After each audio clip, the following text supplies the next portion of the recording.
I've seen way too many friends spend a few $100s on a budget mirrorless camera, only to end up frustrated when the autofocus can't keep up with a kid's soccer game or the video looks shaky in a dim restaurant. The disappointment isn't just about the image quality, it's about the whole experience of missing a moment because the gear can't deliver when you need it most.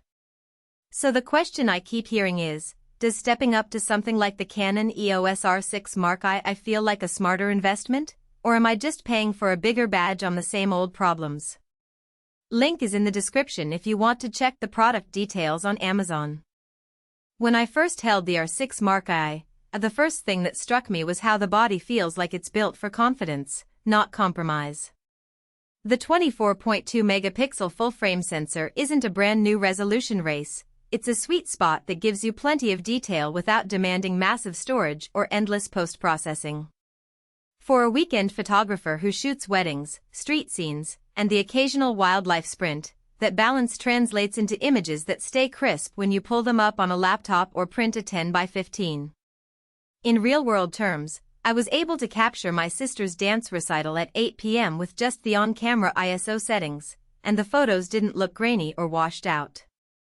That low-light confidence is one of the biggest practical strengths of this camera. Autofocus is where the R6 Mark I really starts to separate itself from cheaper alternatives. The dual-pixel CMOS AFII system isn't just a marketing line, it actually tracks moving subjects with a fluidity that feels natural. I tested it on a local park where people were jogging, a dog was darting after a ball, and a cyclist whizzed by. In each case, the camera locked on within a fraction of a second and kept the focus steady through rapid bursts. The 40 frames per second continuous shooting mode means you can pull a sequence of images from a single burst and choose the exact split second where the expression is perfect. That's a huge win for sports enthusiasts and content creators who need that perfect moment without spending a fortune on a dedicated sports camera. Video is another arena where the R6 Mark I shows its practicality. Recording 4K at up to 60 frames per second, the camera delivers footage that looks cinematic without requiring a separate rig. The autofocus during video runs just as smoothly as it does for stills, which means you can walk around a venue, talk to a subject, and trust that the focus will stay locked even if you shift your position. I tried filming a cooking tutorial in a kitchen with mixed lighting under cabinet LEDs and a window letting in natural light, and the footage stayed sharp, with no hunting or flicker. The built-in image stabilization helped keep handheld shots steady, cutting the need for a gimbal in many everyday scenarios. Speaking of stabilization, the in-body 5-axis IBIS is not just an nice-to-have, it's a practical time saver. When I shot a street walk in the early morning, I was using a 35mm RF lens without optical stabilization.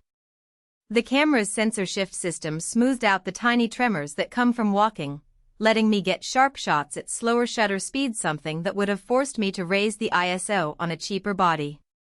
This translates to quieter, cleaner video as well, because you can move the camera without the jitter that often forces creators to add post-production stabilization. The RF lens ecosystem is a factor that can make or break a purchase decision, and Canon's RF lineup is growing steadily. The bundle I'm reviewing includes the body and a versatile zoom, which means you're not starting from zero. If you already own EF lenses, you can use an adapter without losing the autofocus speed, so the R6 Mark I doesn't lock you into a brand new lens collection. That flexibility is a real strength for hobbyists who want to experiment across focal lengths without buying a full set of lenses right away. Now, no camera is perfect, and the R6 Mark I has a few practical weaknesses worth noting. Battery life, for instance, feels solid for a day's shooting but falls short if you plan marathon sessions like a full wedding day or a multi-hour documentary shoot. You'll likely need a spare LPE6NH battery or a portable charger, which adds to the overall cost. The menu system is still Canon-centric, meaning there's a learning curve if you're moving from a point-and-shoot or a different brand.